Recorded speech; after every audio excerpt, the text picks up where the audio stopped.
আজকে আমাদের বাসায় কিন্তু পুরো ঘর ভর্তি মেহমান। তবে মজার বিষয় কি জানেন, মেহমানরা আমাদের বাসায় আসার আগে ফোন দিয়েছে, মূলত আমি কি খেতে পছন্দ করি সেটা জানার জন্য। ইস, এরকম মেহমান যদি প্রতিদিন আমাদের ঘরে আসতো তাহলে কথাই ছিল না। যেহেতু আমাকে ফোন দিয়েছে তো আমার কি কি ভালো লাগে সবকিছুই বলে দিয়েছি, কারণ এরকম সুযোগ তো আর হাতছাড়া করা যায় না। তো আমার কি কি খেতে ইচ্ছে করছিল সেটা আপনাদেরকে বলছি। আজকে আমি প্রথমেই বলে দিয়েছিলাম আমার জন্য অনেকগুলো পিঠা আনতে হবে এবং সেই সাথে বলেছিলাম আমার জন্য অনেকগুলো চিপস আনতে হবে। আমি কিন্তু সব দুষ্টামি করেই বলেছিলাম, কিন্তু সত্যি সত্যি নিয়ে এসেছে। সেই সাথে কিন্তু আবার আইসক্রিমও আনতে বলেছিলাম। মানে আমি ফোনে যা যা চেয়েছিলাম সবই কিন্তু নিয়ে এসেছে। তোমরা সবাই আমার ফেস দেখেই বুঝতে পেরেছো আজকে এতগুলো পিঠা পেয়ে আমি কতটা খুশি হয়েছি। এখানে কিন্তু পুরো 5 রকমের মজার মজার পিঠা ছিল, আর এই পিঠাগুলো খেতে এত মজার ছিল। প্রথমে তো ভেবেছিলাম পিঠাগুলো হয়তোবা অনেক বেশি শক্ত হবে, কিন্তু না, প্রত্যেকটা পিঠাই কিন্তু অনেক বেশি ক্রিস্পি এবং নরম ছিল। আর এই পিঠাগুলোর প্রাইসও কিন্তু খুব বেশি না, অনেক রিজনেবল ছিল। তবে আমার কাছে কিন্তু সবচেয়ে বেশি মজার লেগেছে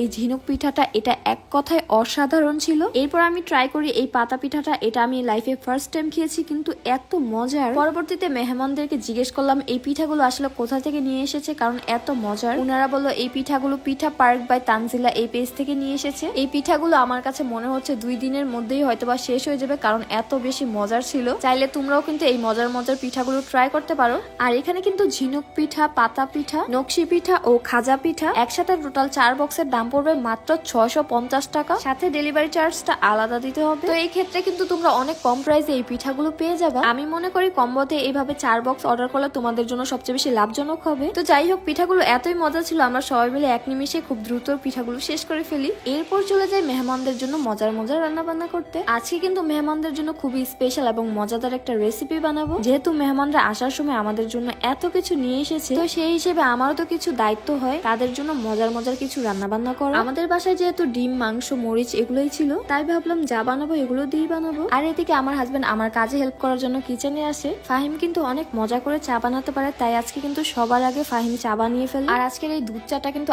আসলে অনেক অনেক দারুণ হয়েছে। যাই হোক, রেসিপি বানানোর সময় শুধু এটাই ভাবছিলাম যে মাংস আর চিকেন দিয়ে কি বানাবো। পরে ভাবলাম যে চাউমিনই বানিয়ে ফেলি, আসলে এটা অনেক সহজে ইজিলি বানানো যায়। তো যেই বলা সেই কাজ করা শুরু করে দিই। যেহেতু আজকে চাউমিন বানাবো তাই সবার আগে সয়া সস ঢালা শুরু করে দিই। চাউমিন বানানোর সময় যদি সয়া সস অ্যাড করা হয় তাহলে কিন্তু চাউমিনের টেস্টটা একদমই রেস্টুরেন্ট স্টাইলে আসে, তখন এই খাবারটা খেতেও কিন্তু বেশ দারুণ লাগে। এরপর এটাতে সবার আগে অ্যাড করে দিই ডিম। বাই দ্য ওয়ে, আজকে কিন্তু বাসায় অনেক মেহমান, তাই আজকে কিন্তু আমি টোটাল 4টা ডিম অ্যাড করে দিই। যেহেতু আজকে আমার হাতের সময় অনেক কম ছিল, তাই আজকে ডিমটাকে মাংসের সাথেই ভেজে ফেলি। তবে হাতে বেশি সময় থাকলে ডিমটাকে কিন্তু অবশ্যই আলাদা ভাজবেন, এতে কিন্তু এক্সট্রা একটা সুন্দর ফ্লেভার আসে। এরপর নুডলস গুলোকে ভালো করে ধুয়ে নিলাম। নুডলসটাকে যদি রান্নার আগে ভালো করে ধোয়া হয়, এতে করে কিন্তু নুডলসটা অনেক বেশি ঝরঝরা হয়। তোমরা দেখতেই পাচ্ছ আসলে নুডলসটা কতটা ঝরঝরে লাগছে। তবে আজকে কিন্তু নুডলস এর পরিমাণ অনেক বেশি হওয়াতে পরবর্তীতে পাত্রটাকেই চেঞ্জ করে ফেলি। আই মিন বিয়ের পাত্র না, রান্নার পাতিলটাকে চেঞ্জ করে ফেলি। যাই হোক, রান্না করার সময় আজকে বলেছিলাম আমার হাজবেন্ডকে একটু হেল্প করতে, কিন্তু না, সে চিকেন খেয়ে এক দৌড় দিল। মানে এরকম হাজবেন্ড থাকলে লাভের চেয়ে বেশি লসই হয়ে যায়।